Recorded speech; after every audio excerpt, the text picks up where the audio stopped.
Tassa bhagavato arahato samma sambuddhassa. Namo tassa bhagavato arahato samma sambuddhassa. Namo tassa bhagavato arahato samma sambuddhassa.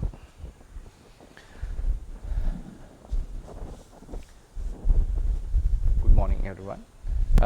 So we'll go into the lecture.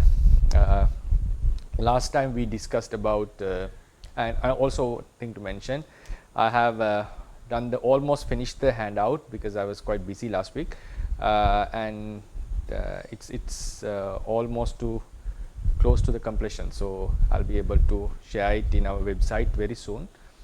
Sorry for the delay. So all the handouts for the entire 20 weeks will be soonly distributed. I couldn't finalize it, so due to my busy schedule. So today we start. Last week we discussed about the consciousness. We gave a brief introduction to it. According to Buddhism, Theravada Buddhism, consciousness and matter are two different elements, but they interdepend. They depend on each other mutually, and the main characteristic or function of the consciousness was to have the focus.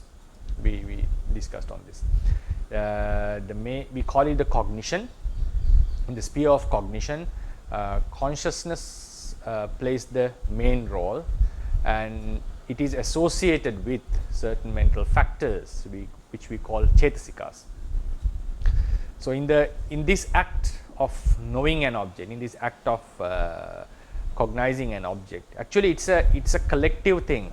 It's a collective function is happening. Like consciousness and mental factors arise together, and they cognize a certain object, and then we do the activities, the mental activities. Sometimes we call it the awareness, sometimes we call it like attachment, sometimes we call that someone is depressed, someone hates another person. So likewise we may use different different wordings for these mental activities. We can call it sometimes we can call the subject can be called as psychology, the psychic sphere of a living being, psychic sphere of a living being. So in this realm, the psychic realm, psychic doesn't mean that it's something transcendental or it's something spiritual. Here psychic means the cognition of a certain being, cognition done by a certain being. So this is a collective act. This is a collective act. It means now the focus itself cannot happen alone. The focus itself cannot happen alone. It has to be associated with certain mental factors. They are necessary requirements. Therefore, we have to say that there is a minimum level of cognition according to the Buddhist teachings. Minimum level of cognition. What does it mean? The focus alone cannot happen, for instance, without the feeling. Without the feeling. It means when the cognition is happening, when we know a certain object, there is a must that a certain mental, I would call a facet or an aspect of this cognition becomes sensitive to the flavor of the object. If I say it in different words, object is always known together with its flavor. An object is always known together with its flavor.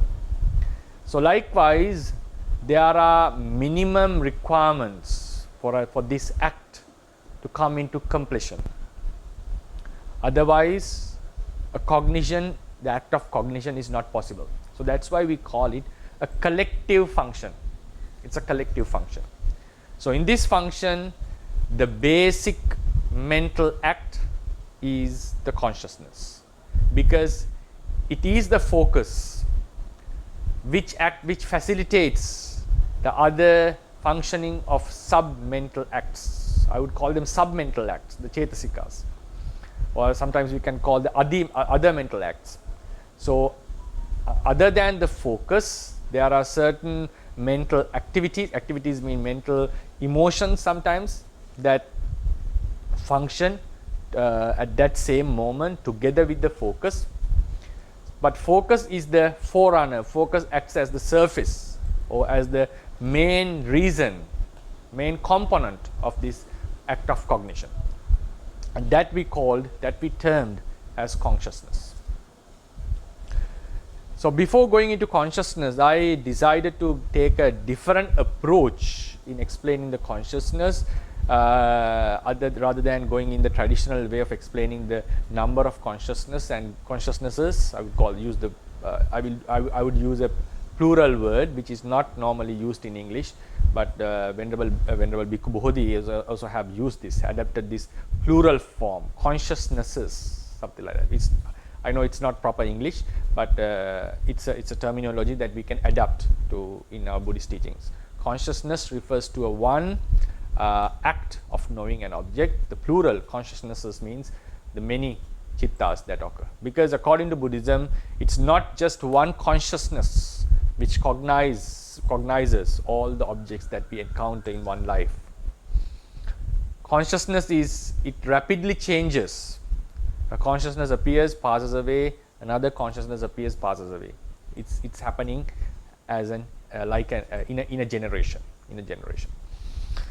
So rather than going into explain the consciousness in detail one after another, which I also did in my Sinhala fundamental class, I would take a different approach. First, discussing about the mental factors. Because mental factors, consciousness itself is the mere focus towards an object. Focusing an object is the consciousness. So, and also we mentioned that there are various flavors of this consciousness. There are various verifications, like verities of this consciousness. So, why they are various or why they are different from each other? According to that diversity, we have 89 types of consciousness, according to the diversity.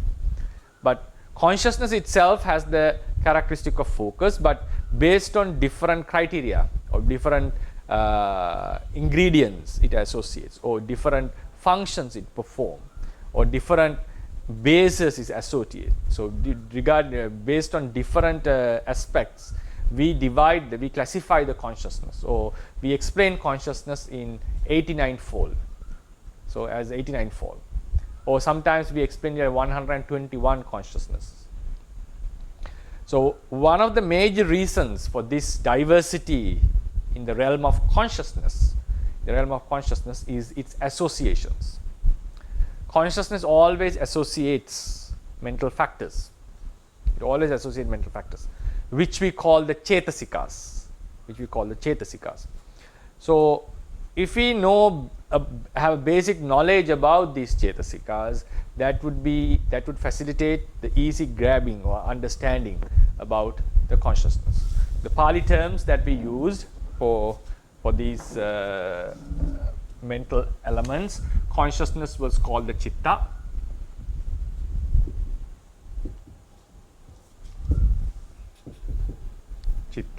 Then mental factors were called Chetasika. So, rather than starting from the consciousness, I would start from mental factors. So, these mental factors that are associating the consciousness, I'll remind again, consciousness can never happen alone. It is always associated with certain mental factors. We have 52 types of mental factors according to the Theravada tradition. 52 types of mental factors. In different traditions, like some like Sarvastivadins and so forth, they would classify the mental factors in a different classification method. So there are like the Sati.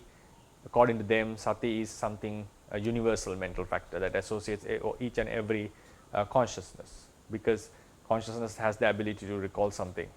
So likewise, then the wholesome Sati is called Appamada. But in the Theravadians, the classification happens differently. Recalling something in the past has to be explained in a process, not as a one single mental factor. So likewise, the approaches are different. Then someone can ask a question, is it highly necessary, is it utterly necessary that we know the exact number of mental factors as they are, or if we have certain misunderstandings about the numbers, does it affect our practice? To my personal understanding, how we, it's like a cake. There is a certain cake which are the which represent the mental factors of our mind, the emotions, or the particulars, mental particulars that arise together with consciousness.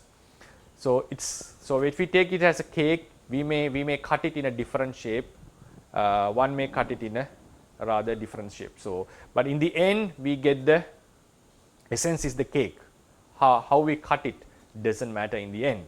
So likewise, if someone has the idea about mental factors, and if someone knows that these mental factors are conditioned and they are impermanent, they are suffering and so forth, so as long as we have that general idea about these mental factors, the understanding can appear in Vipassana meditation. So that's why in sutras we don't find all the 52 in any one sutta, in a single sutta. All these 52 mental factors, some are missing. So does it affect our practice? To my understanding, no. It doesn't affect the practice much.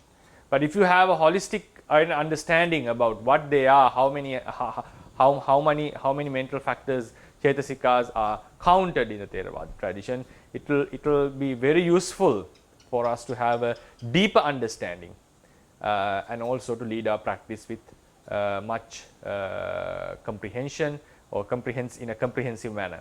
We'd be able to look into the subject in a more broader scale. So that's why it is necessary. Sometimes we get to know that the numbers may change in different Buddhist traditions, and also there can be some practically we may also have some certain questions why the number is exactly 52. Can't we break the Chetasikas, the single Chetasikas, into two and explain as different mental factors and so forth, right? So the number, I'll follow the traditional explanation. The number is fixed according to the Theravadians, and you will see that one single mental factor can have different facets. For instance, the dosa, the anger, has multiple functions according to the Theravadians. It has multiple functions. Fear is a one aspect of dosa. Disgust is a one aspect of dosa. Anger is a one aspect of dosa. Enmity is a one aspect of dosa. Then we have despair. The upayasa is another aspect of dosa. But in a different Buddhist tradition, this despair or the upayasa, they classified it as another different, completely different mental factor, rather than saying it as one facet of the dosa, one functioning of dosa. They explain it as a different mental factor. So likewise, but in the end, we all experience despair, the upayasa, and we can see it as a non-self. As long as we can see it, observe it as a non-self mental factor, it doesn't greatly harm our practice, affect our practice. So these mental Chetasikas are divided into three groups. We call them Anya Samana. Anya Samana means they are miscellaneous, like they can appear in good and bad. They may associate good mental factors or bad mental factors, miscellaneous, right? Miscellaneous. Then we have Akusala. These are unwholesome. Then we have Sobana, not Kusala. We call it beautiful. Beautiful mental factors. Right? These are miscellaneous. How do we spell miscellaneous? M-I. If someone can help me for the spellings. Speaker example. Speaker example. Speaker again. Miscellaneous. M-I-S. How do you? Could someone help? I think it's M-I-S-C-E-L-L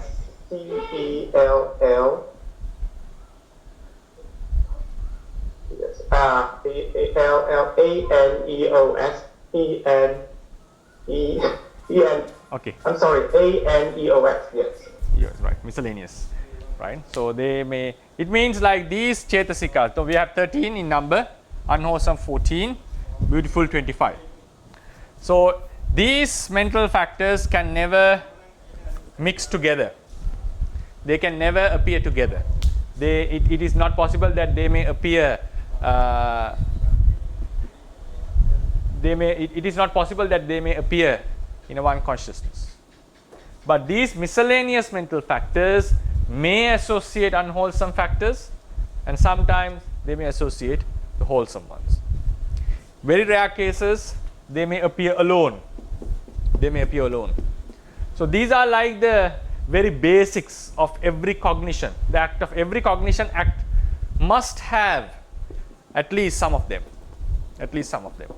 But these are like accidental. These are not essential. There may be unwholesome mental factors, there may be beautiful mental factors, but not in all the acts of cognition.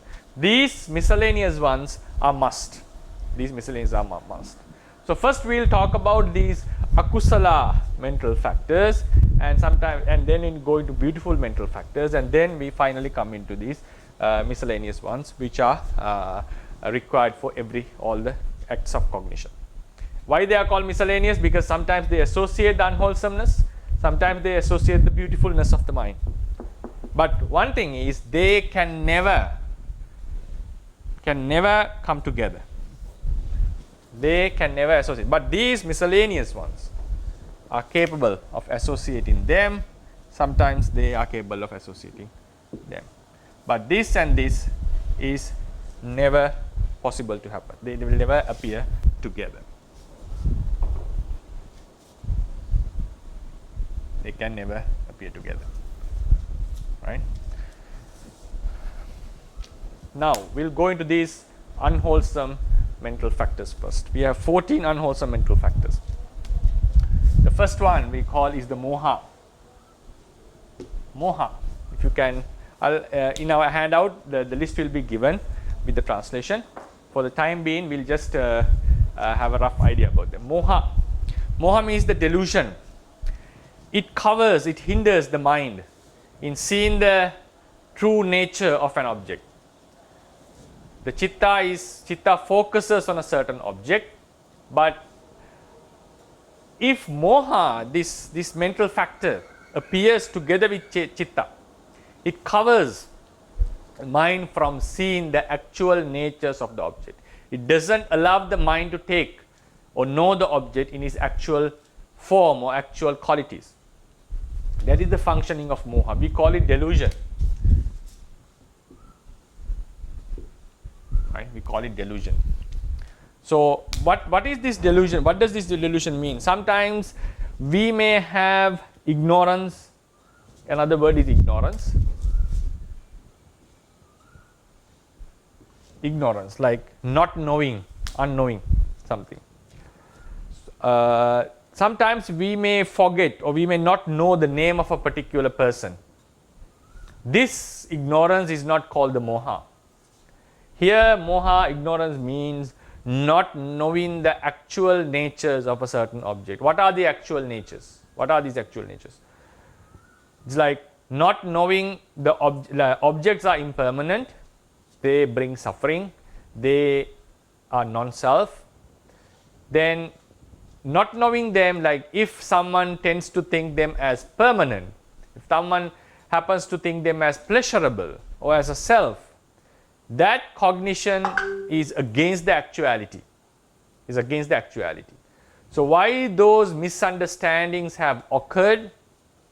Why such misunderstandings have occurred? Because there was a mental factor which hindered the actual cognition of that particular object. The mind, due to which the mind was unable to see the object in its actual form, in its actual appearance, or in its actual nature or actual quality. So that mental factor which hinders the mind or prevents the mind from taking the objects in its real form or real quality is called moha. It covers the mind from seeing the actual truth. So it doesn't, so then we have to understand what is the realm of this ignorance. It's not just not knowing the name of a certain particular object or forgetting a particular day, exact day, is not the real ignorance that we are talking here. Such kind of ignorance means not knowing, such kind of lack of knowledge even is found in arahants, can be found in arahants. So according to the Buddhist tradition, only the Buddha doesn't have that type of not knowing, like lack of knowledge. So therefore, but the arahants we know have completely eradicated the moha. Therefore, moha means, here the moha means the mental factor which covers the mind from knowing the actual true qualities. So this is an unwholesome mental state. It's an unwholesome mental state. Then we have another 4 law called ahirika, anuttappa, and uddacca. Ahirika, anuttappa, and uddacca. If you explain them briefly, ahirika is shamelessness, moral shamelessness. It's moral shamelessness. Right. Make a pain on that, any? Moral shamelessness. It means sometimes we have something called the moral shame, that we, due to which we feel shameful to do certain bad activities. So this, when the moral shamelessness in our all ignoble acts, unwholesome acts, we can find this moral shamelessness. All the acts are associated with moral shamelessness. We normally explain it like our mind stream is quite pure by birth, because it's not, the rebirth consciousness is not defiled according to the Buddha's teachings. Pabassaramidam bhikkhave chittang. Then if certain defiling natures appear in our mind, there is a mental state which facilitates these unwholesome states to occupy our mind, So therefore, it's also considered as a immoral quality.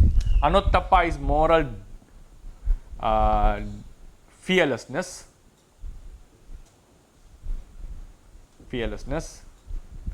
There is also a mental factor which allows such burning defilements that would bring lots of harm to us and also to others to come into our mind. So they facilitate the unwholesome acts. Then uddacca is restlessness. Right? Uddacca is restlessness. So these are unwholesome mental states out of the 14 unwholesome mental states. So if any focus, now we come back to the practical aspect, like consciousness is the focus. If in any focus, if a focus is associated with these mental states, if it is associated with such mental states, we call it a Akusalachittas. Why do we call something a Akusalachittas? So don't get confused here. We define the Chetasikas first, mental factors, into miscellaneous, unwholesome or akusala, beautiful or sobana. This is the classification of Chetasikas. If any chitta associates or is associated by any of these mental states, that chitta is known as an Akusalachittas. It's termed as an Akusalachittas. So we all know that in the consciousness, the realm of consciousness, we have 4 types of chittas. We have akusala chittas, kusala chittas, vipaka chittas, and kiriya chittas. These are the 4 types of consciousness. This is the 3 types of mental states, mental factors. These are 2 things. In the previous lecture we mentioned consciousness and mental factors are 2 different things. Though they appear together, mixed in a manner, which are practically inseparable. In a manner inseparable practically. They are connected in such a with such closeness.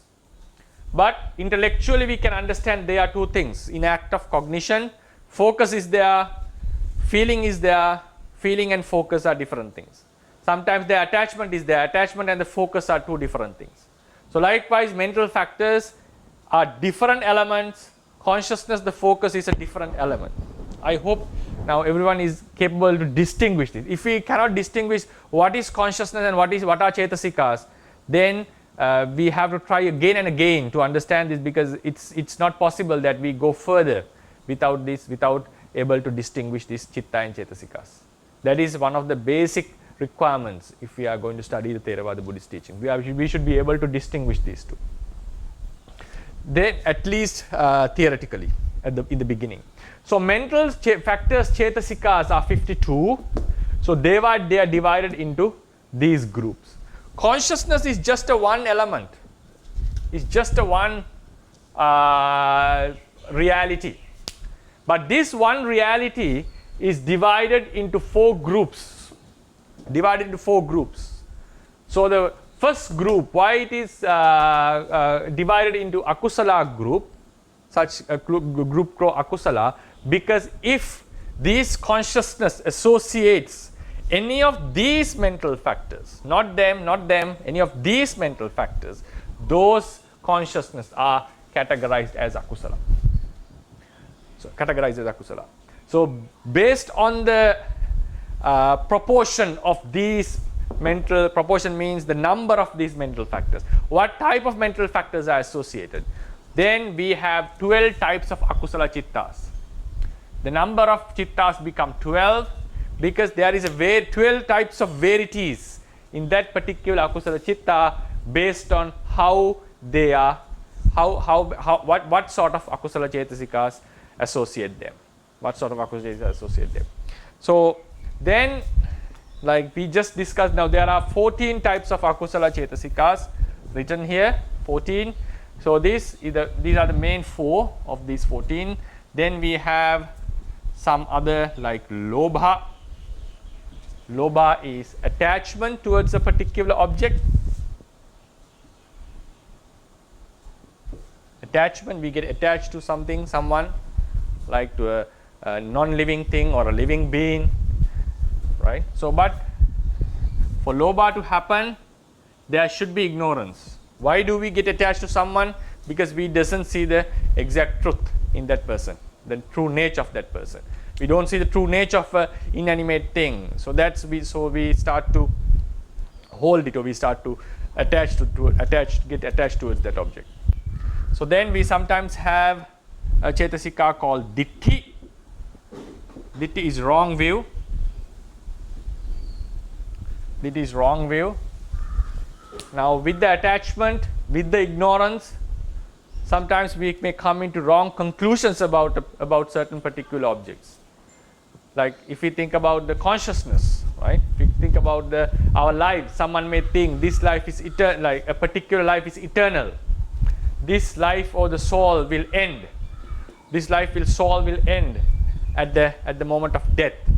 So such kind of wrong considerations are called Ditti. Such kind of wrong considerations are called Ditti.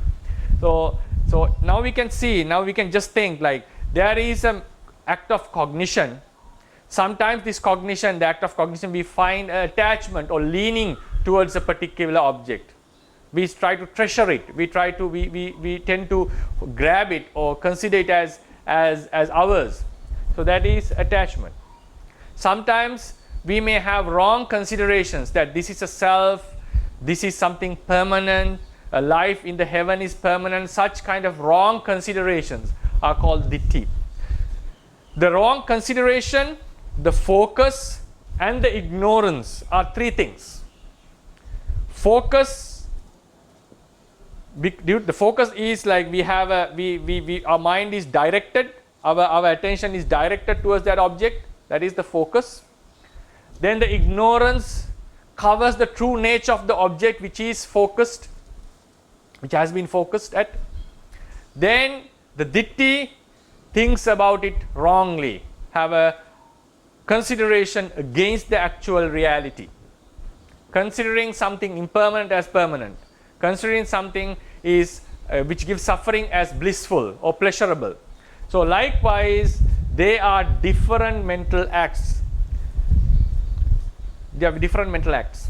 Acts means like they happen together, but we can see they have distinct functioning, but all happens together at the same time.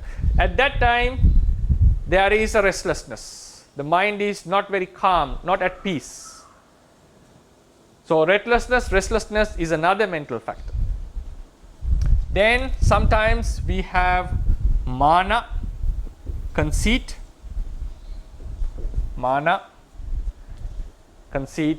comparing ourselves with others, like I am superior to this person, I have a higher knowledge that the other person, my class, caste, wealth is higher than others. Or sometimes we put ourselves like with a negative aspect, that I am a weaker person than that person, so forth. So these kind of considerations are called mana, like comparing ourselves with others. A thing to be mentioned is, not all comparison is classified under mana. Not all comparison. For instance, Buddha mentioned that he has a knowledge more than any savaka, any of his disciples, any person in the world. So that kind of consideration, according to Buddhism, we call it a wise consideration, knowing exactly what is the true, what is the position, the real position, our position in the society, in the world. Now, if we go near to a king in the ancient days, we would not keep ourselves above him, because we know according to social hierarchy it's not proper. When we go to visit a monk, a pious devotee goes to visits a monk, he may not sit in the same position with a monk, because he finds it not appropriate, because the devotees think that the monk has a higher virtue than themselves. So then we know how to pay the respect, how to express our respect. Children and parents have different positions in their family relationship. So knowing the actual position of the person is not mana. Mana here means maybe someone is actually higher in the society due to his wealth, due to his skills, due to his virtue, due to the power he possesses, whatever reason it is. Knowing that in the actual sense is not mana, but if someone gets intoxicated due to this superiority over others, like due to his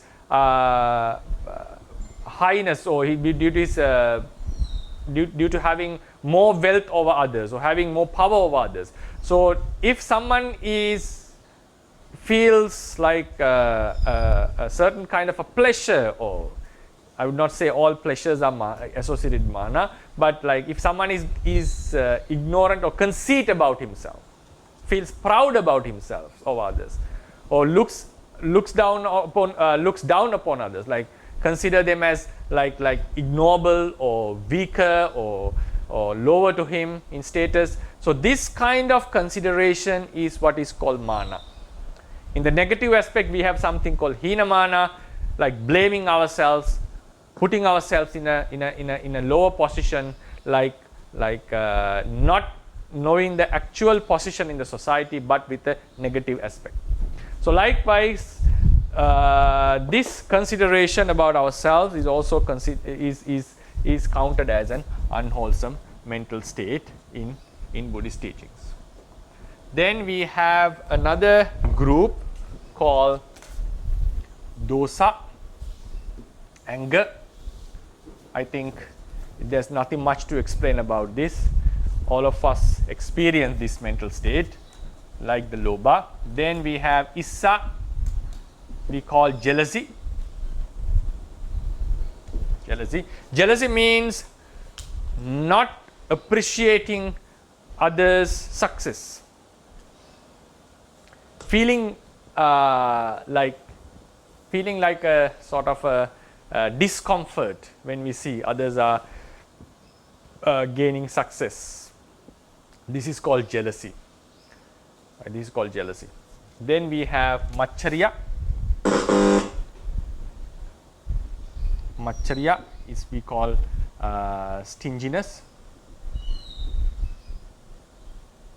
Stinginess means not liking this. Just stinginess doesn't covers the entire range of Maccharya.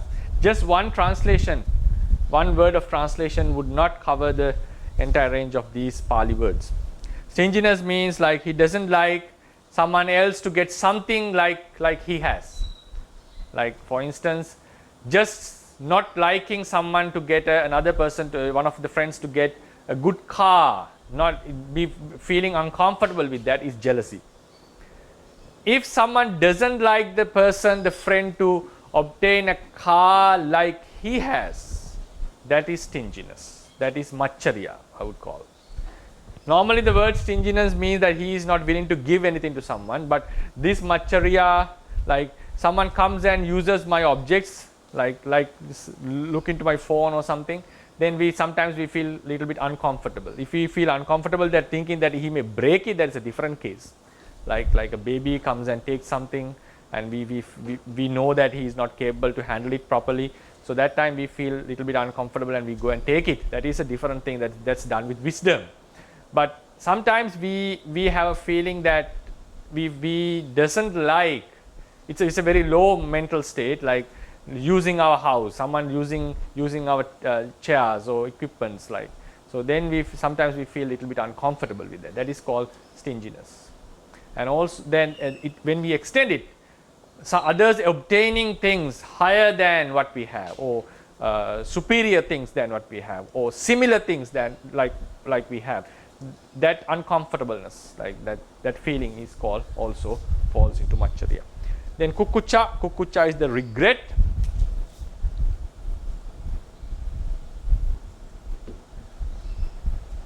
Regret over the things that we have done in the past, mainly about the unwholesome things that we did and the opportunities that we missed to do good things. Unwholesome things we did and the opportunities we missed, like sometimes we feel, oh, I could have meditated the last month. I just spent the last month just looking into the internet and so forth without spending much wholesome things. Maybe sadhyak එනවා නේද? No, මට ඇහෙනවා. So likewise these feelings, remorse about our past acts is called Kukucha. Then another thing to be mentioned is like, so these four, like ignorance, moral shamelessness, moral fearlessness, restlessness, these mental qualities are found if in all the Akusalachittas, like if any of these states are found, the remaining three is surely be found. But the thing with these is, if Lobha is present, any of them are present, none of these four would appear. It means even within the realm of unwholesomeness, Lobha and Dosa, Lobha and Issa, Lobha and Maccharya, Lobha and Kukucha can never come together. Like that's why we categorize these three in one group and these four separately. They are not able to coexist. They have contrasting features with each other. Within the group, they can associate. Lobha can associate Ditti, Lobha can associate Mana, but it's also mentioned these two cannot associate each other. That's a different case. But the entire group will never associate, this Lobha group would never associate the Dosa group.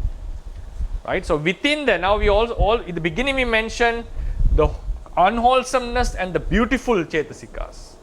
Unwholesome Chetasikas and beautiful Chetasikas can never mingle together. They can never come together. Likewise, within the unwholesome group, Lobha can never appear with dosa. And ditti can never appear with dosa. They may follow each other. That is possible. Like sometimes we may get attached to a certain particular object. Suddenly we like we are watching a nice movie or a pleasant, listening to a sweet sound or song. Suddenly the electricity is cut off. Then we lose that object. Suddenly the dosa, anger, sorrow, sadness would appear.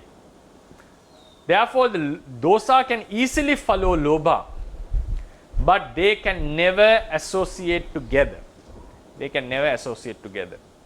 One time I remember a very good question was asked, can lobha change into dosa or can dosa change into lobha? Are these characteristics are interchangeable? No. Lobha is always lobha, dosa is always dosa in its characteristic. It doesn't mean that the one lobha persists throughout our entire life while we get attached to various things, or one dosa is present when we dislike something, various objects. There are different realities arising again and again, but they share the same characteristic. All the dosas share the same characteristic of disliking the object, going against the object. All the lobha within one life or within the entire samsara, within the entire human sphere, share the same characteristic of getting attached to a particular object. Their characteristics are never interchanging. But lobha triggers dosa. Dosa can trigger, really it can trigger lobha. And the next thing is, their qualities are not interchangeable. At the same time, they do not associate each other. They do not associate it, but they may proceed one after one. Lobha, because of lobha, we may have dosa. That's why dosa. That's why Buddha mentioned pemati jayati soko, pemati jayati bhayam. Because of lobha, one can get sorrow, one can get fear. Fear of losing that particular person, or sorrow when we lose that particular person, whom we got attached to. So that is also one thing to mention. So these are all akusala mental states. Now we have already discussed, I think, 11, right? 4 here, 3 here, 4 here. So altogether 11 mental states. Then we have 3 more. 3 more. The next 2 are thina and middha. Sloth and torpor, right? Torpor, 1P or double P, I'm not sure. Sloth and torpor. So these are laziness. This is the weakness of the mind. They appear together. Technically, we call the laziness or the weakness of the mind, weakness of the mental factors, but always they appear together. It's not a fault to know them as just laziness of the mind, which drains the energy of the mind, which doesn't let us to do activities actively or with a bright mind. We feel lethargic to do certain acts. Sometimes we feel backwards. So that is the sloth and torpor. But not always. Like sometimes, due to our wisdom, we may think like, is it proper now? We have decided to study the dhamma. At that time, someone calls us for meditation, so we know it's not the proper time for me to meditate. So then we feel backwards towards that act. This is not sloth or torpor. This is not thina middha. Thina middha weakens our mind. If we are backwards towards a particular object with a weakened mind, that is called thina middha. The mind has to get weakened. The energy is lost at that moment. That we can experience this sometimes while meditating. When the energy is gone, you completely fall into sleep. While listening to dhamma talks, while doing certain boring things, because dhamma talks is not like a song. It's not entertaining sometimes. Like quite deep philosophical points. Sometimes discussing about our own faults. So these are not entertaining to most of us. So that's why in many cases, we fall into sleep while listening to such talks. And also in meditation, unless we have had tasted the bliss in meditation or the bliss in concentration, very easily people fall into sleep. Then the last one is Vichikicha, doubt. The doubt, skeptical doubt we call. The doubting, it's better to say the skeptical doubt, because here doubt doesn't mean like sometimes we forget the name of a certain person, and sometimes we have a false memory whether he is Mr. A or Mr. B. So we sometimes doubt and ask someone else whether to confirm his name before we address him, otherwise it can be something insulting. So this kind of doubt is not Vichikicha. In Dhamma we term it as Patirupaka Vichikicha. Even Arahants can have it. Arahants can possess it. Venerable, there was an Arahant, if I remember his name.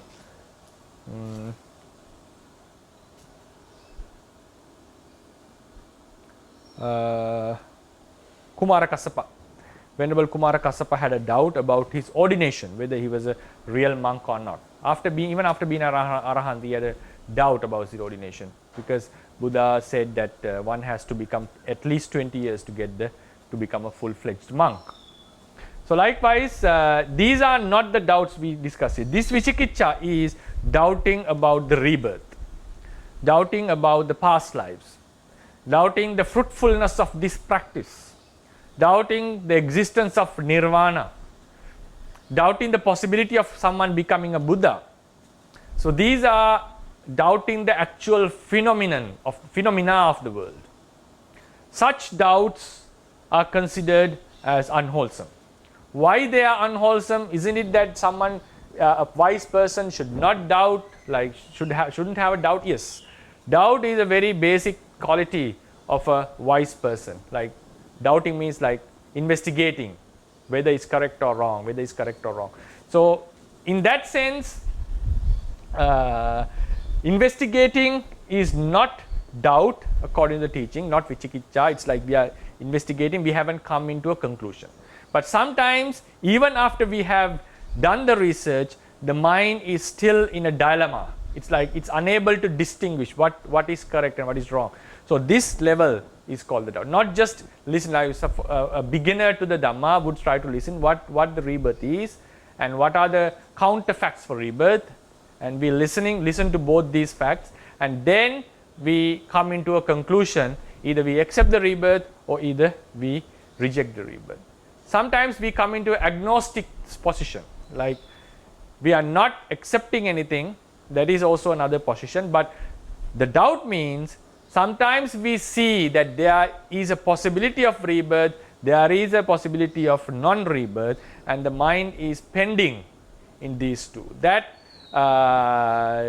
mind state which doesn't allow us to take the proper decision, which makes our mind to go into pend into these two extremes, these two decisions, is called the doubt. So doubting the existence of a ability, the possibility of becoming a Buddha, doubting the existence of nirvana, doubting the fruitfulness of this practice, doubting that there were beings, noble beings who attained walking upon this, treading upon this path, and also doubting the rebirth, the past lives, and also the causal relationship, and sometimes the karma.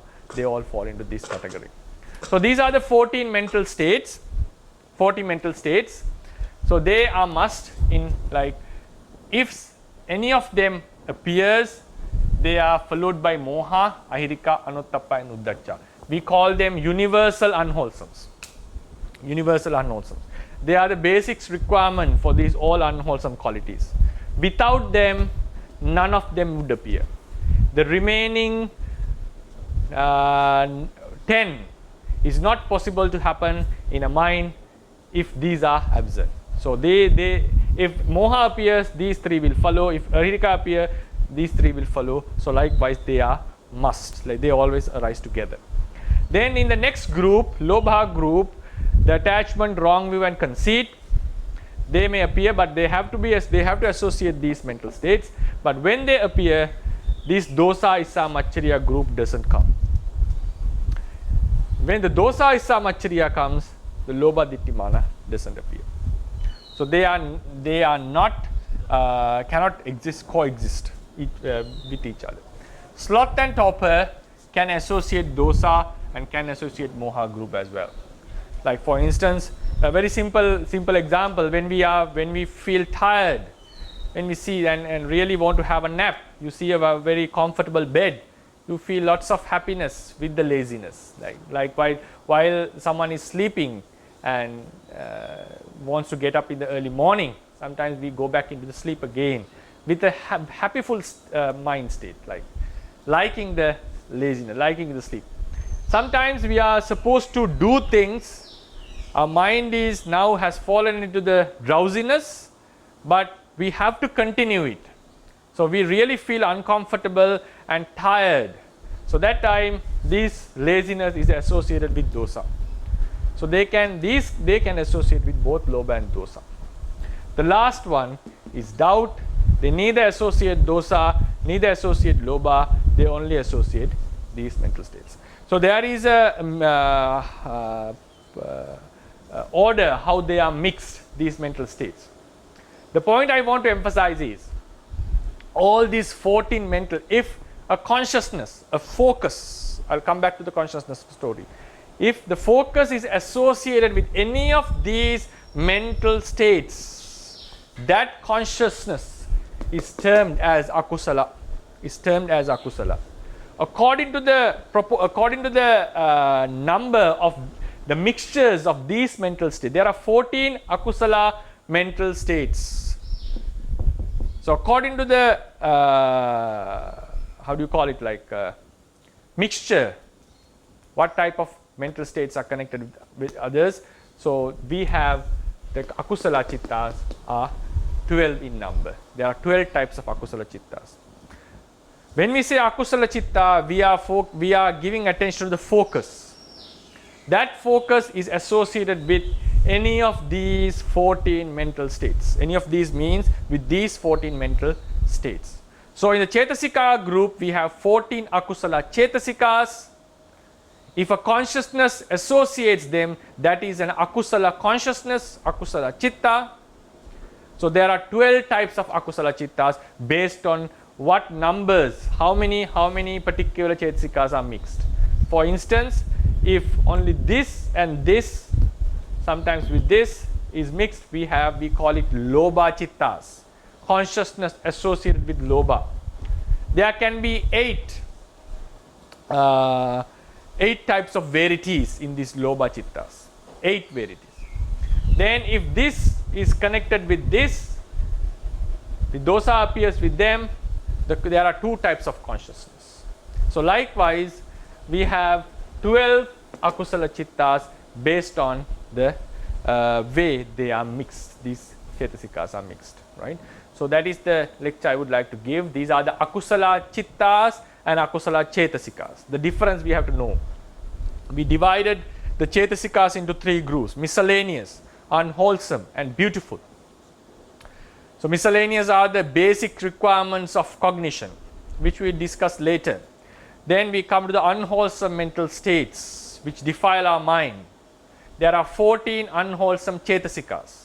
Then we have 25 beautiful Chetasikas. Beautiful Chetasikas and unwholesome Chetasikas can never coexist.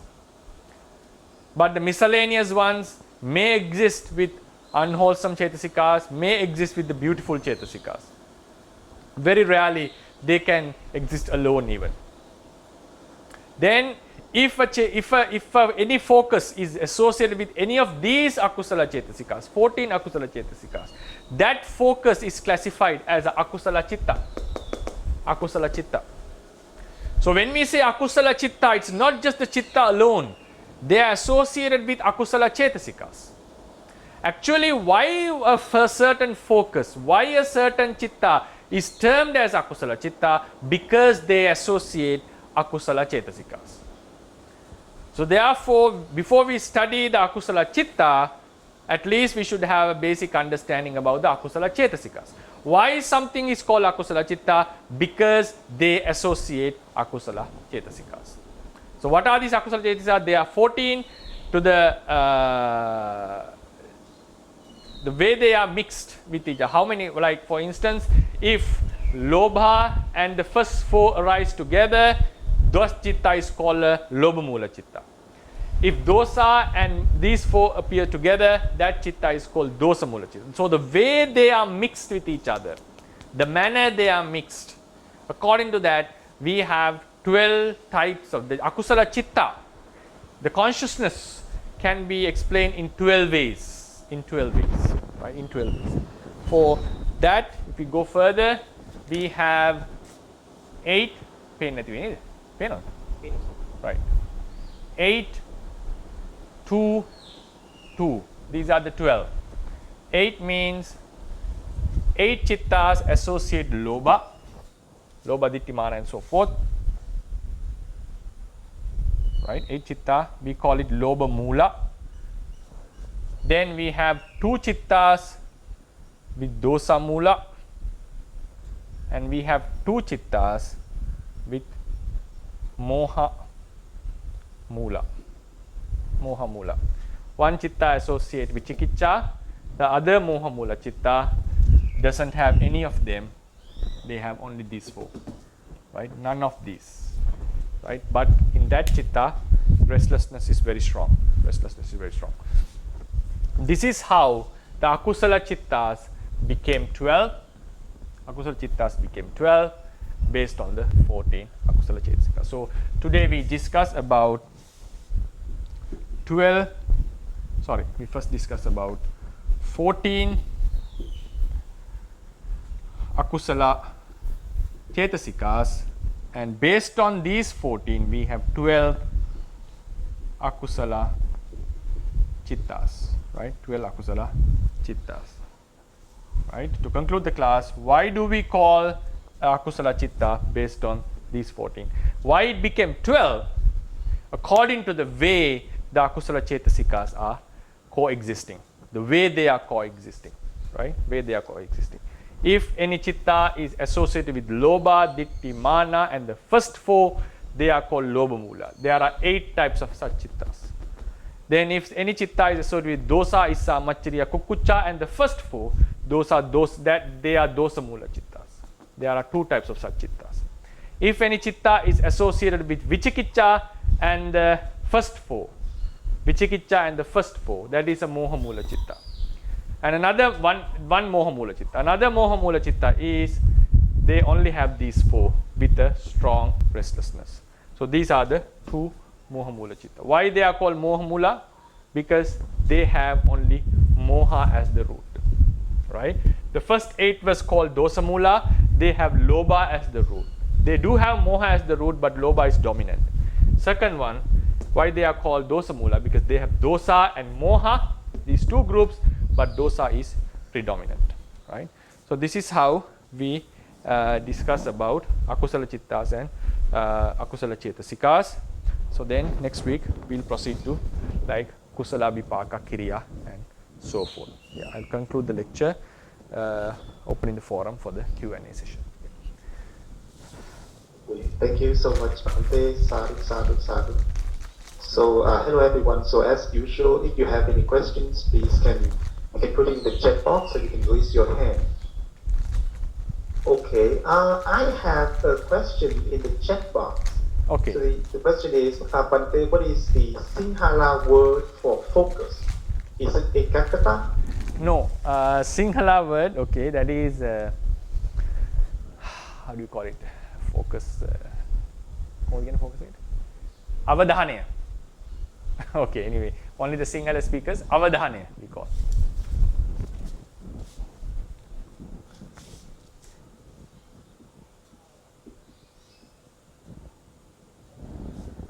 Ekagata is one-pointedness. One-pointedness. Now, the difference between Chitta and Ekagata, that is also very important to know. Chitta is the focus toward a particular object. With the Chitta, for instance, if we take these 3 objects, I hope you can see on the table, these 3 objects, if we take these 3 objects, if I focus on this, I ignore all the others and give my attention toward this object. If I close my eyes and focus on this, I ignore the others. So the focus is collecting one object out of the lot. That is focus. That is the function of consciousness. Then this particular object, there are various ways that this particular object can be known. We can consider it as a purple thing. We can consider it as something used to erase the whiteboard. We can consider it something plastic with a sponge. So likewise, we can have look into this in various aspects. A lot of possibilities. The way the object can be taken. So out of these all possibilities, Ekagata places the conscious in one aspect of the object. In one aspect of the object. One facet, I would call. And one facet in the way it can be taken. So when we come into this difference of consciousness and Ekagata, we have to take the object as a one thing. This object is, if we focus on the color of the object, that is a different case. If we take this duster, this is a one object, and that can be taken, that can be known with different attentions. Different attention means different ways, like various ways. So one pointedness focuses on one of the facets of this object. Facet means not the sides. The ways it can be taken. We can consider this as a duster. We can consider this as a plastic thing. We can consider this as something to like a purple thing. So likewise, we focus on one aspect of the object. So Ekagata places. Otherwise, if we try to take all the aspects of the object at once, the mind is unable to have a proper cognition. The mind is unable to have a proper cognition. So that's why consciousness separates the one object from the lot, and Ekagata places the conscious in one of the aspects out of the many. That particular object can be taken. Then someone can ask the question, can't we extend, can't we join certain aspects, like a purple duster that can be used to erase the whiteboard made by this company and so forth. Can't we make the sentence longer and longer? In that regard, I would say maybe there can be, to a certain extent, there can be a certain, I don't deny that possibility, but to a certain extent, not like countless amount. So therefore, one pointedness focuses on one facet or the one aspect the object can be taken.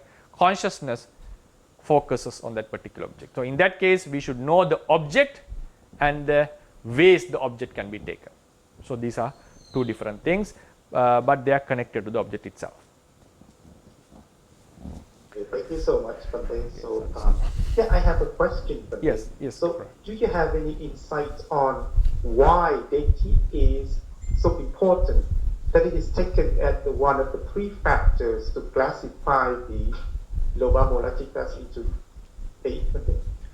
Yeah, my personal idea, I have not seen any reason why this is classified so. My personal idea is the Ditti plays a huge role in our practice. We have Sakkaya Ditti, we have 62 types of Dittis in Brahmajala Sutta, we have 3 fixed views. I think that was the main reason, one of the main reasons why Ditti was taken as to classify the consciousness. I think you are now we have Lobha, Ditti and Mana as 3 basic of this group. I think everyone can see, right? And also the ones who have studied Abhidhamma. Sorry for that, because if I have distributed the handout, it would be very easy for others to follow. So these 8 Lobha Mula Chittas, 8 Lobha Mula Chittas are, if I erase them, as the Dr. Ryan is asking, these 8 Lobha Mula Chittas are, they all associate the Lobha,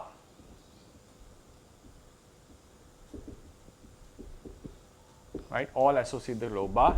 One is Somanassa, it's a pleasant feeling. Somanassa Sahagata. Ditti, associate with Ditti, Ditti Sampayutta. Then Asankharika. I'll write in shortened form. Then we have somanassa, ditti sampayutta, sasankarika. Then someone has somanassa without ditti. Ditti vipayutta, asankarika. Then we have somanassa, ditti vipayutta, sasankarika. Then the same 4 is repeated 6, 7, 8. Instead of somanassa, we have upekha. But the same 4 is repeated. Like upekha sahagata, ditti sampayutta, asankarika, sampayutta, sasankarika. Then upekha sahagata, ditti vipayutta, asankarika, sasankarika. The same is repeated here. Right? Example. Ditti, with wrong view, asankarika is prompt, sasankarika. I'll explain them in the next lecture. What is asankarika and sasankarika? Then we have ditti vipayutta, asankarika and sasankarika. So next week I'll explaining what is this promptness and promptedness and all this. So as I think another question that can be raised is, now according to them, ditti has taken a main position. All chittas are associated with lobha, and a chitta is classified as connected with ditti, not connected with ditti. Connected with ditti, not connected with ditti. Connected with ditti, not connected with ditti. But mana is not given that position. Right? So I think the thing was, because the main role ditti plays in our sasana. So because one time one of my friends asked the question, why can't we say somanasa sahagata mana sampayutta asankarika, mana sampayutta sasankarika, mana vipayutta asankarika, mana vipayutta sasankarika. My personal idea is ditti plays a huge role in our practice over mana, because to become a sotapanna, what we have to eradicate is the ditti, not the mana. Mana will be lessened, but mana will remain till our arahanthood because of its grossness, because of its influence to our rebirth, especially in the hell, especially in the woeful realms, and also the attention Buddha has given, and also overcoming ditti is the biggest challenge for a vipassana meditator in the first stage. So ditti and vichikicha are the greatest obstacles to overcome in the practice of vipassana. That's why we have an entire one phase for ditti visuddhi, and the second phase entirely for ditti and vichikicha. These are the most difficult mental factors to deal with in a vipassana meditation. So based on these reasons, I think ditti is given a very significant position, and consciousness is also divided based on ditti when it comes to lobha mula chittas.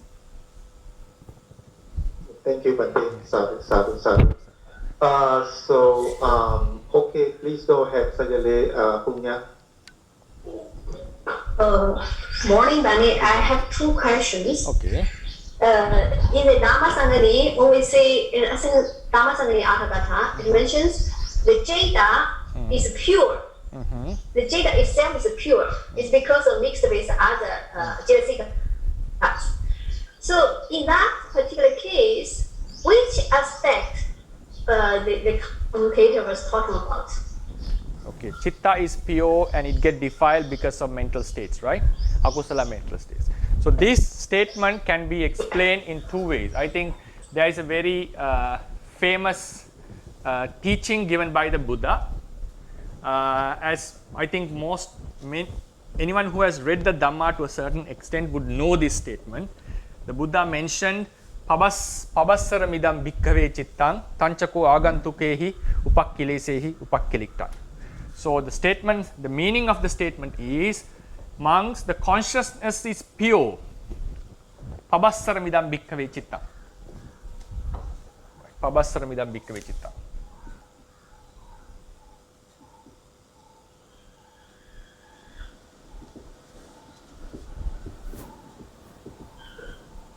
Bhikkave chittang. Panchako agantukehi upakkilesehi upakkiliktam. So I'll just focus on this aspect. Pabassara midam bhikkave chitta. Monks, this consciousness is pure. It's bright, we can call. Undefiled.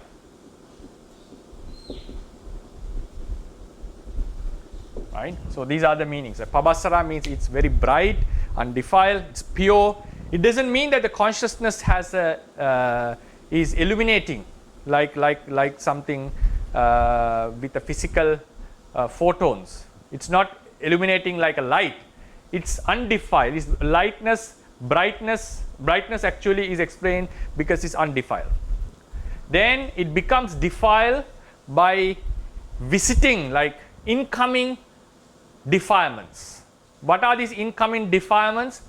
The 14 mental states that we discussed. There are 14 mental states, akusala chetasikas. When they appear in the mind gets defiled. Then a question may come, what sort of a mind Buddha was talking? Because we mentioned there is no one consciousness. Consciousness is a stream. One arises, passes away, another follows. So likewise it happens in a generation. So what is the aspect of this purity Buddha was talking in consciousness? So there are two ways to explain this. One is the patisandhi chitta and bhavanga. Our first chitta in a life is always pure. Pure means it's not associated with defilements. It's not associated with any of these 14 mental states. In sutras we find defilements, akusala, papa, all are referring to these 14. When we say defilements, the states which defile the mind, these are the 14 according to Theravadians. These 14 act in various manners. So if you ask how many defilements, we say only 10 defilements, but they are taken from these 14. So these are the exhaustive classification of defilements, akusala. So the patisandhi chitta, the first chitta in any life, bhavanga chitta, the chitta which follows while we are sleeping and while we in between two mental stream, chitta vitis, like the consciousness, we call them, how do you call them, like chitta viti, like mental streams, like mental, like the consciousness appears in a sequence, and then we go into another object, we go to another object. When we move from object to object, there are, in between there are buffers, like chittas appear. So those chittas are called bhavanga chitta, even while we sleep. This bhavanga chitta is identical. Identical means not the same, but same in its characteristics. Like they have the same number of mental states, they have a similar object, so forth, they are identical. So we call them, they are similar. So these patisandhi and bhavanga chitta of any being is not defiled. Even someone is born in the woeful realms due to a akusala karma. Having done akusala karma, we are born as an animal, we are born in the hell, we are born as a peta. So in that life, there's going to be a lot of akusala during that life. But the first chitta is a resultant. First chitta is not akusala chitta, is a resultant of an animal. It's a resultant of the past akusala. And while they are sleeping, they still get a resultant consciousness, which doesn't have any of the akusala chetasikas that we discussed today. These akusala chetasikas do not appear in vipaka chittas, resultant consciousness. These are the resultant consciousness, right? Some consciousness appear because of akusala and kusala. So therefore, each and every being, the patisandhi chitta, bhavanga chitta is not defiled by any of these 14. So what happens? So for instance, the bhavanga chitta appears one after another. Then in the mental stream, at one point we get akusala. We get akusala chitta. So here, what the Buddha has taken is, we have taken this as one thing, one chitta. It was pure in the early, we have taken it as one conscious stream, one stream. In that stream, there was a pure state. in which the akusala was not, mind was not mixed with akusala, but at a later stage we get akusala chetasikas, akusala chittas. So the mind is said to be coming from purity to impurity. Purity to impurity. Why? Because these are the same chittas. This chitta is arising and passing. Focus is arising and passing away. In this level, these focuses are not mixed with akusala chetasikas. But at this level, they are mixed with any of these 14 akusala chetasikas. So the mind became impure. That is the first aspect of explaining, first way of explaining how the pure mind become defiled. The second aspect is, now we take chitta plus chetasika, one mental cluster. We also mentioned chitta and chetasika are inseparable in practical life. They always arise together. If you remember, we divided this explanation, like in the beginning we should, the very basic is focus. There should be a focus towards the object. Then based with that focus we have sometimes attachment.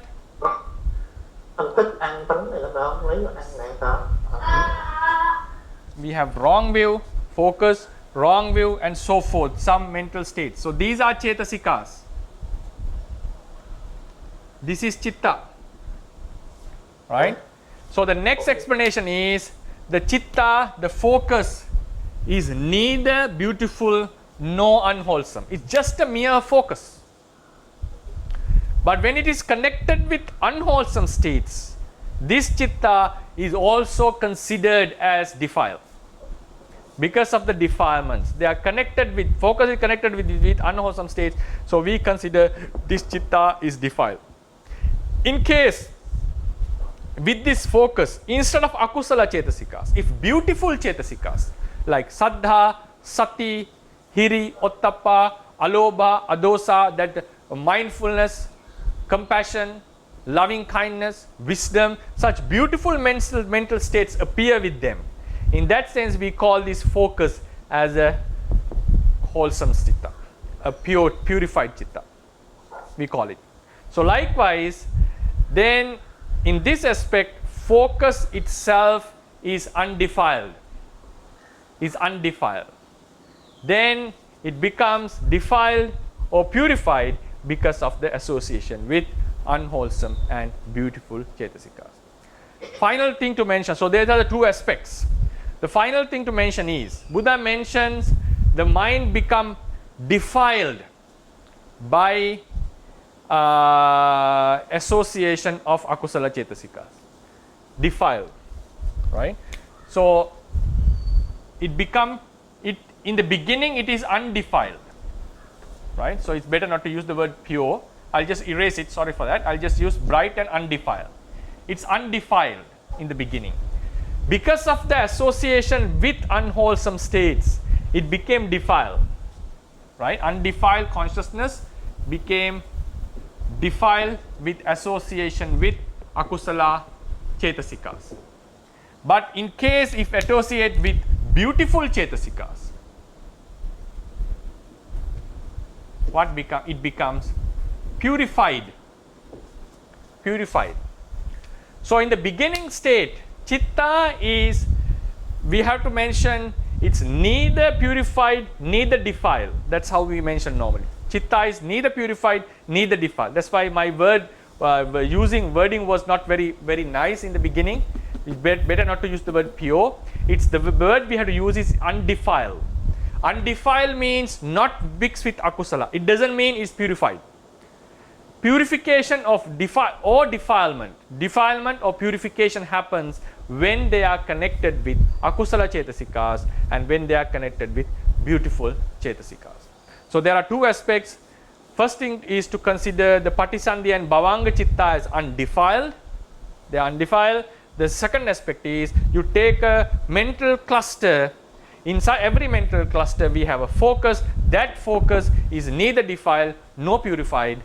So when it is connected with akusala, it becomes defiled. When it is connected with beautiful chetasikas, it becomes purified. Okay, thank you, Bante. Sadhu, sadhu, sadhu. Hi, Sally. I understand that you said you had two questions, but maybe you should, hold on to the other question because we have a lot of other people here, so we can give other people, some other people another chance. Right. Okay, so go ahead, Robin. Okay, Dr. Ryan, can you hear me? Yes, I can hear you. Yeah.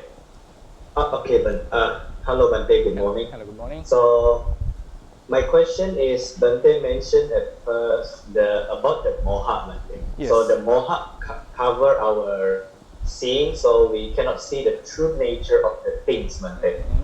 So it means that we cannot see the anicca, dukkha, anatta nature, right, Bante? Right, yes. And so what I'm confused is, like, it seems that what Bante mentioned is the moha in that the manifestation state, so it has appeared. How about the moment in the kusala chitta? In the kusala chitta, we also cannot see the anicca, dukkha, anatta, or we cannot see that in the ultimate sense, Bante. So how is it, Bante? Yeah, it's a very important question because I mentioned moha is not allowing the consciousness to see the impermanent suffering and non-selfness of an object. So then the question comes, even in the kusala chittas, we are not always seeing the impermanent suffering and non-selfness. Like for instance, yes, when we are give dana, when we contemplate the attributes of the Buddha, when we practice metta, we don't see the impermanent suffering and non-selfness in the object. So actually, the spear of moha is the function of moha has been explained in two different ways. Two ways actually, not different ways, two ways. When we talk with relate to vipassana meditation, we would say normally moha is the ignorance about the impermanent suffering and non-self, not seeing the noble truths as they are. So how the moha is explained in Dhammasangani, dukkhe anyana, dukkha samudaya anyana, not knowing the noble truth of suffering, not knowing the noble truth of origin of suffering, not knowing the noble truth of cessation of suffering, not knowing the noble truth that about the path which leads to the cessation of suffering. This is how the moha has been explained. But the very basic level of explanation of moha, as you asked, how do we generalize moha in each and every chitta? How do we explain it? Moha is the mental state, moha is the mental factor which enables the chitta to take the object which makes the chitta unable. That's how we should use it. Which makes the chitta unable, which prevents the chitta from taking the object in a manner which it doesn't get attached, doesn't start to dislike, or doesn't start to see the truth. It means when the moha is present, if we say it in a simple term, if the moha is present, either the mind gets attached to the object, either the mind starts to dislike the object, either the mind starts to doubt the object, and so forth. So when we doesn't like the object, when we attach to the object, it means we have not comprehensively seen the quality of the object, because for that we have to have a universal like a explanation about the chitta, like each and every object doesn't need to get attached, should not get attached by the chitta. Object doesn't have the intrinsic quality of getting attached to be attached. That's way to be attached. The object doesn't have the intrinsic quality to get attached. It doesn't deserve the attachment. It doesn't deserve the dosa. It doesn't deserve to be doubted as mentioned in the Vichikicha level. So likewise, so according to Buddhist teachings, your question was a very nice one. Like we have to explain the objects does not deserve these kind of mental emotions. So if these mental emotions appear, what does it mean? The mind was unable to get the object, the mind was not able, and it was unable to see the object in a manner not getting attached, not disliking or not doubting or not getting restless. So moha, it doesn't mean like, otherwise if we just, as you said, if we just confine the moha, not seeing the impermanent suffering and non-self, not seeing the Four Noble Truths, the question may easily come up. How about the kusalas that we do while we give dana, while we give metta and so forth? To avoid this, we have to come into a very basic level of conscious explanation about the moha. That is, for that we have to mention every object, none of the objects have the characteristics to get attached, to consider this something to get attached, not to dislike and not to doubt or feel restless about. This same approach has to be made with Sadha, for an instant. We normally say Sadha is believe in the true attributes of Buddha, Dhamma, Sangha, the validity of path, the previous life, the future lives, and so forth. These are the fields of Sadha. So then a question comes, while we are doing Vipassana, while we are seeing the impermanent suffering of a non-self of an object, we still have Sadha. When we just suddenly see a living being drowning in the water, we rescue it. It's done with a Akusalachittas, it has Sadha. Even this can be done by a person who has no faith in Buddhist teachings, who has no belief in rebirth. But still, according to Theravadians, there is Sadha in that Chitta. So what is the basic explanation of Sadha?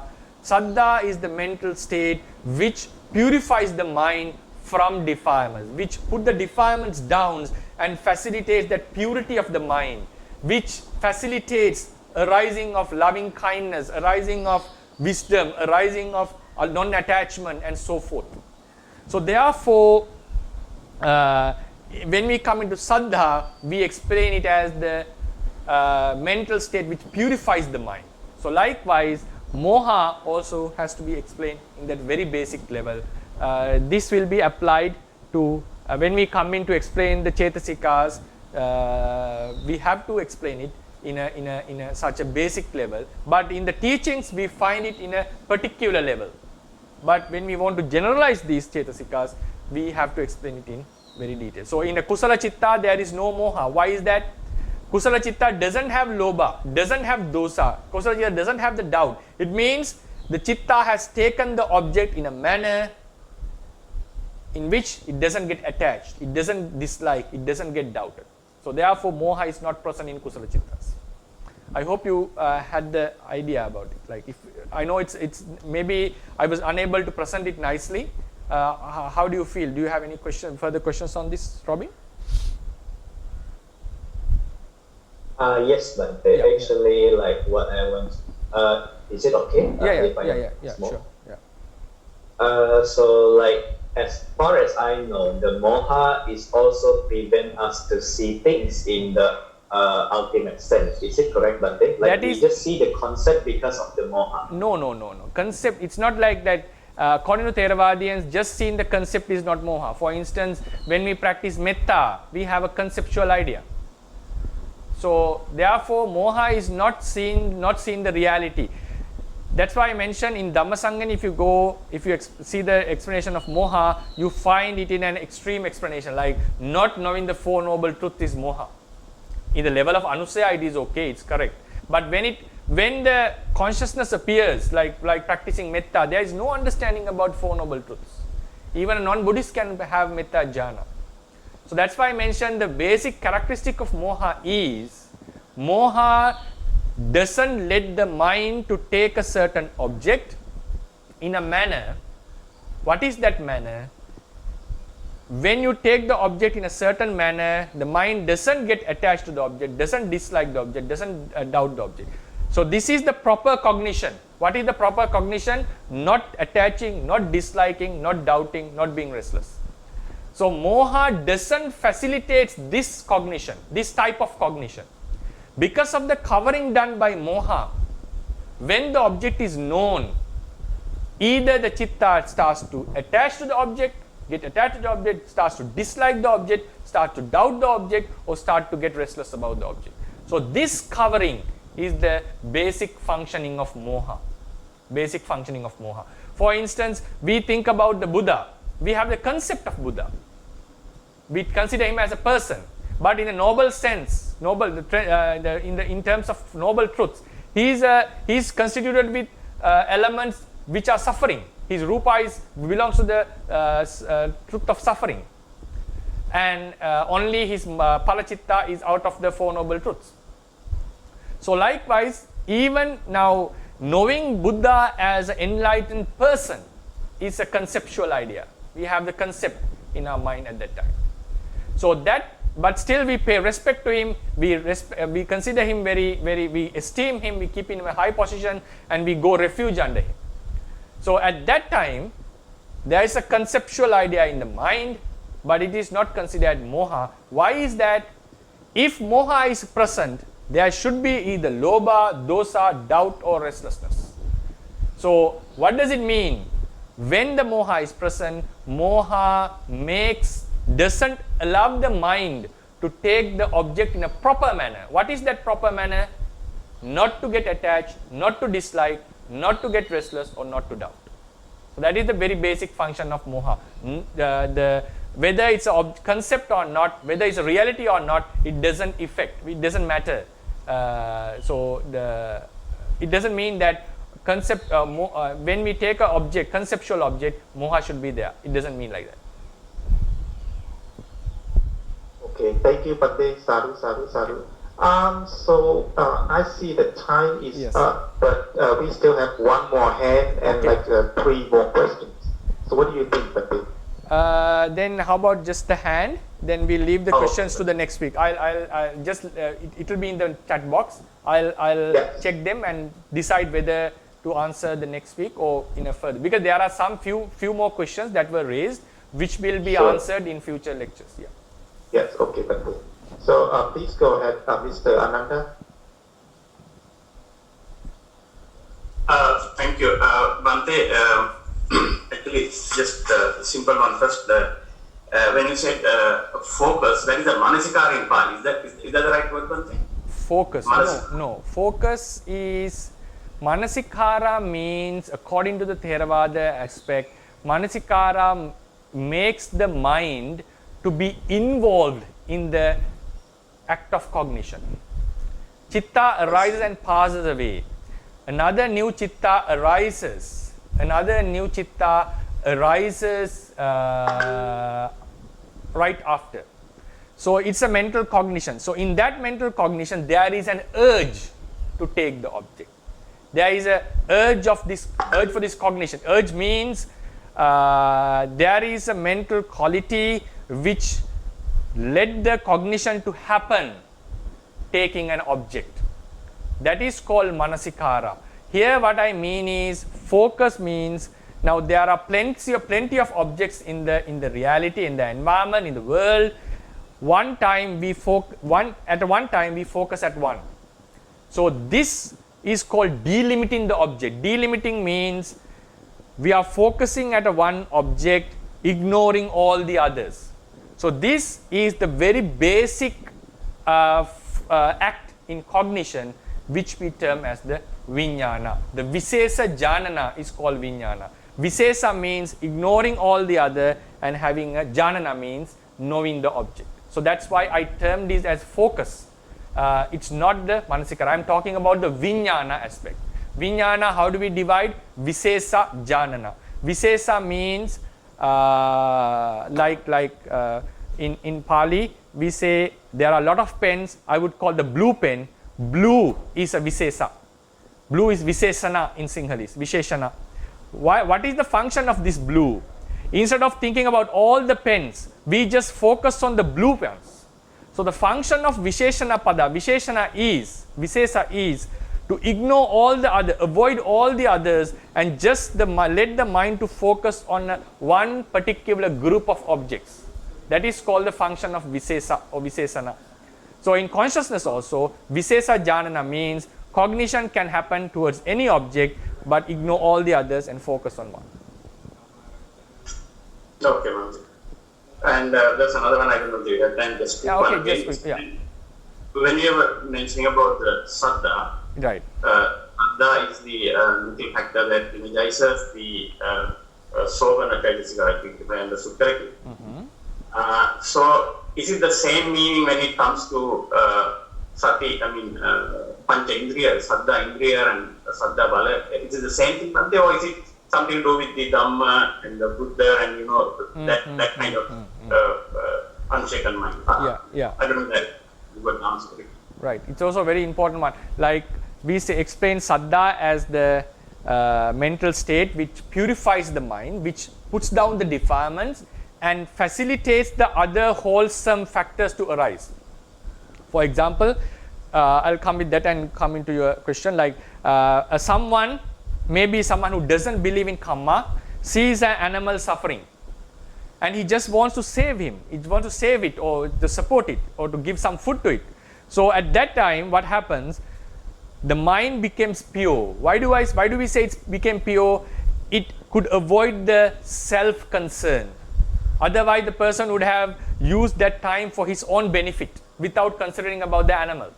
So there is a lot of self-concern, selfishness. I would not call it selfishness if someone doesn't help. Like there was a lot of concern. Maybe there was concern about other things even, about some other good fact. But suddenly what happens, the Sadha came in and it purified the mind and it facilitated the arising of compassion. So here Sadha doesn't mean the faith towards Buddha, Dhamma, Sangha. It's just the purification, the nature which purifies the mind, facilitating loving kindness, compassion, wisdom, all these mental states to come up. So that's why Sadha is the very basic quality of beautifulness in the consciousness. That's why Sadha has been explained as in the beginning. Then when you come to the spiritual aspect, spiritual growth, in the 37 aspects of Bodhipakya Dhammas, we have Indriya and Bala. Indriya and Bala are necessary for our attainment. Then in one sutta Buddha mentioned Indriya can be Bala and Bala can be Indriya. These are completely different aspects. Sometimes some would explain like Indriya becomes Bala, Bala becomes Bojjhanga, Bojjhanga becomes Magganga.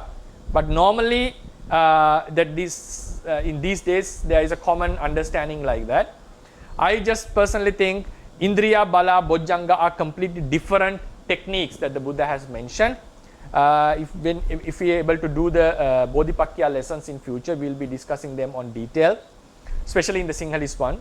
And then when we come into the spiritual aspect, Sadha mainly refers to the faith towards the Buddha. Bala means unshaking faith towards the Buddha. So Saddhindriya means the faith which drags you to in the practice, like which gives you a power to go forward in the practice. Bala aspect is unshaking aspect. Indriya can be explained in few ways. Bala can be explained in few ways. It's unshaking. It destroys the doubt. There are a few functions of this. So when it comes to the spiritual aspect in Buddhist teachings, especially with regard to Vipassana and so forth, Sadha is confined mainly to Buddha, Dhamma, Sangha and so forth. Because when you have strong faith in Buddha, Dhamma, Sangha, strong faith in Kamma, strong faith in the practice, that is time we exert effort.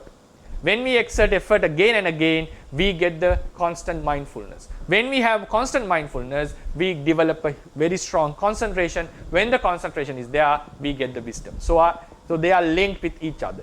So as you said, when it comes to spiritual aspect, we are talking about Sadha in that level, but not in the very basic level that we discussed. But this very basic level of Sadha has been discussed in the Udayavya Jnana, in the Visuddhi Magga. At that time, when we are focusing on Anicca, Dukkha and Anatta, there is a strong purified quality in the mind, which is called Adhimokha. So it is explained in the tradition. This Adhimokha is the faith, the Sadha. But that faith is not the faith towards Buddha, Dhamma or Sangha. This faith is just the purification of the mind. So at that level in Vipassana, mind is very purified, highly purified. So there is no defilements at all. Sometimes the yogis think that they have attained the Maggapala. So therefore, Sadha has two aspects. The Pasada Sadha the purifying, the nature which purifies the mind, and the Saddha in the spiritual aspect, believing Buddha, Dhamma, Sangha, Kamma, rebirth, and so forth. So when it comes to Saddha Bala and Saddha Indriya, we are talking this second aspect, not the very basic aspect. So one day, on the same thing. So when you attain Sotapanna, and there also we are talking about Saddha. So that is the same, the spiritual Saddha. Yes, exactly. Exactly. Yeah. Okay, Mother, thank you so much and good afternoon. So I think the time has passed, and for the questions that were put in the chat box, I'll read them and decide when to answer them in the further lectures. So thank you for joining, and wish this merit would help to sustain the Buddha's teaching for a longer period. Buddha sasanang chiran tithatu, Buddha sasanang chiran tithatu, Buddha sasanang chiran tithatu, sadhu, sadhu, sadhu.